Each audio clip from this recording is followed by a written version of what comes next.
Welcome to Marketplace Tech Bytes. It's our weekly roundup of some of the big stories in tech and maybe some you missed. I'm Meghan McCarty Carino. This week, the Trump administration rolls back some export controls on chips. The president's visit to Saudi Arabia prompts billions in AI investment announcements.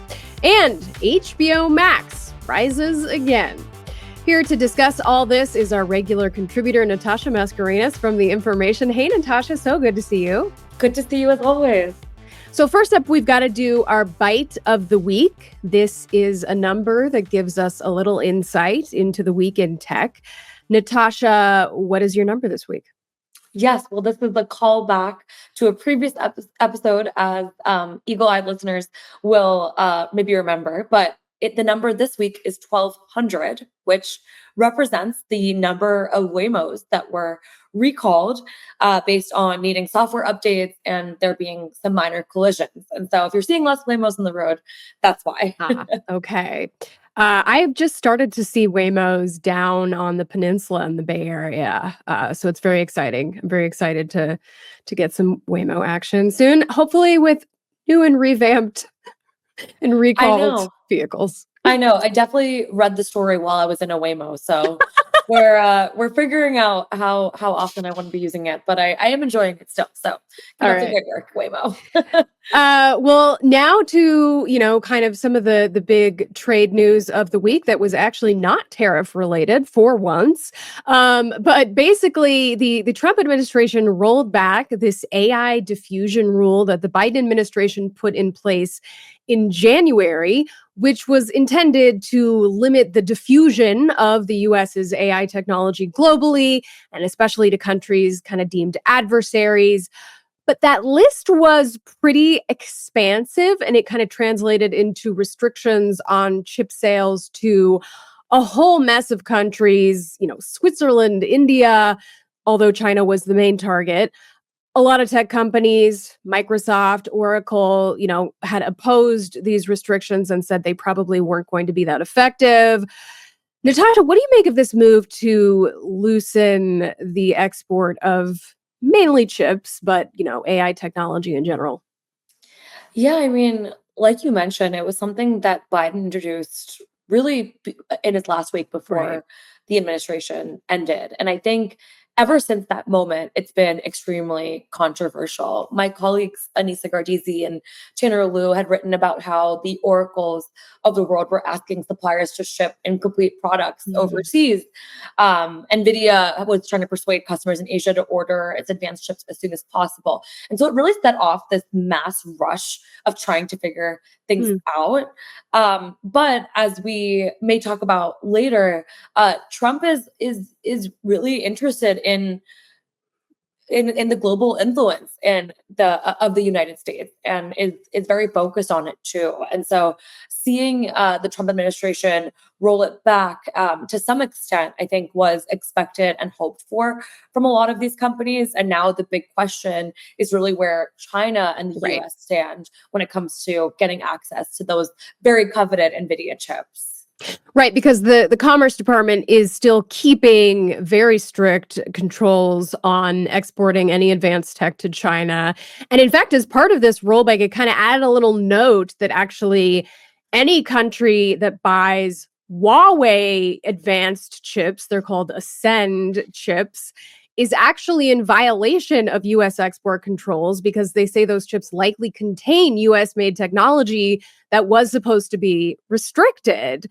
The timing of this is very interesting, kind of given the trade situation with China, right? Yeah, I mean, in that way, I do think all of it can feel tariff related at times. We definitely have some history here. My colleague Tanner Liu, like I mentioned before, had written about how Chinese firms were responding to these U.S. export controls on NVIDIA chips through buying those chips in the black market or disguising their identities.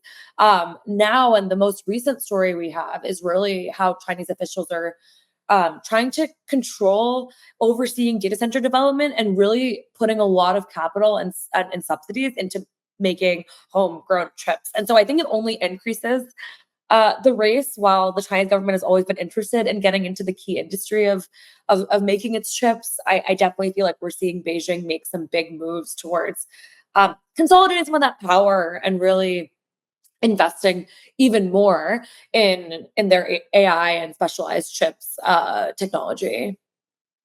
All right, now we want to move to one of the countries that has benefited from the loosening of these export controls, and that's Saudi Arabia, where Trump was this week. The two countries announced billions of dollars in deals, kind of with investment flowing in both directions. Trump actually had a number of tech CEOs with him in tow, including NVIDIA's Jensen Huang, OpenAI, Sam Altman, of course, Elon Musk, among many others. Why is this such a big deal for the tech industry in the US? Yeah, I mean, Saudi Arabia thinks in trillions, Yeah. not millions. It has always been a place of great ambition. And I actually had the chance to go to the Middle East, although in Dubai and Abu Dhabi last year. And the whole time I was there, people were pointing towards Saudi Arabia as Mhm. the heart of where a lot of the AI ambition is right now, with, of course, really magnificent efforts such as G42 in Abu Dhabi. And so when I saw that President Trump was going to be touring the Gulf states this week, I mentally prepared for billions of dollars worth of headlines, and of course, like some sort of big announcement about how, the U.S. may be showing up there. Lo and behold, we see that NVIDIA has agreed to bring at least 18,000 of its Blackwell GPUs to Saudi Arabia, and really like tap into something Saudi has been toting for a long time, which is its energy abilities and its ability to not Mm. just have a lot of capital behind it, but to power those AI chips through data centers with the Western countries. Right. And Saudi Arabia has launched this state owned AI company with its sovereign wealth fund, Humane. Cash is flowing, as you said, these are big numbers.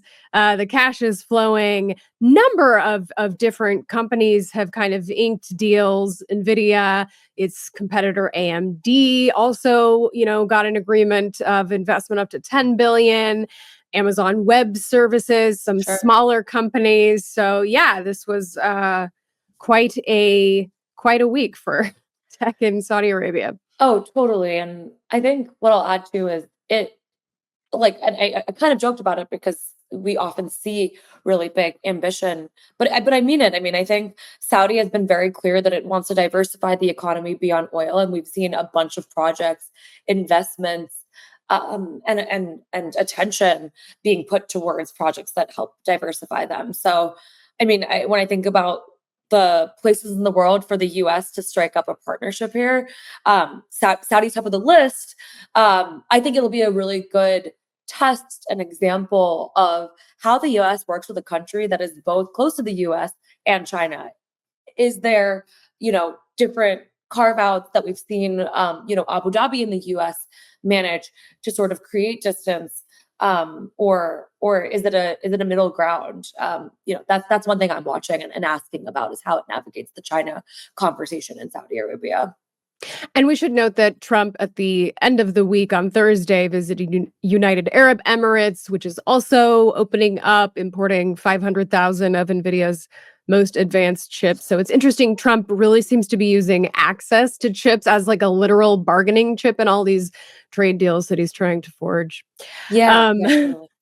but we want to move now to a hot topic of conversation, the reversal of one of the most puzzling rebranding decisions, I think, in recent memory. So Warner Brothers announced this week that it is going back to HBO Max instead of just Max, which it switched to a couple of years ago because duh. I'm, I'm not a marketing whiz, but Natasha, I don't think there's anyone on planet Earth who could understand this decision, or thought it was a good idea, or actually started calling the app Max instead of HBO. I mean, did you? No, I never did, and I will be completely honest, I saw a TikTok about this change before I read it on the news, and I did not believe it, I thought it was a bit, and so I had to double check that it wasn't just a commentary on how marketing works in Yeah. 2025 versus being an actual example of how marketing works in 2025. Yeah, I mean, and they've gone through so many rebrandings. It was like there was HBO, then there was HBO Go, there was HBO Now, HBO Max, then it was Max, now it's HBO Max. But I mean, we do have to say that the streaming service attached to HBO did finally turn a profit in 2024 while under the Max moniker. So maybe they knew what they were doing. At the time of this change, the rationale was kind of we need to move away Yeah, from the seasonal nature of HBO, where people would just sort of like subscribe to get Game of Thrones and then unsubscribe. But Warner Brothers did say that this switch back to adding the HBO back in kind of marks an implicit promise that the focus is once again on delivering, this kind of unique and premium content that HBO is known for. I have a lot of favorite HBO shows. I'm not sure I have any favorite Max shows. to give you a sense of what the people think, I can't even tell you the difference between there being a Max show or HBO I know. show. I just know that it's where I go for Succession rewatches, and for Yeah. that, and as long as that is untapped, I will be grateful. All right. All right. Natasha Mascarenhas at The Information. Thank you so much. Thank you as always. And thanks to all of you for joining Marketplace Tech Bytes Week in Review. Daniel Shin produced this episode. I'm Meghan McCarty Carino.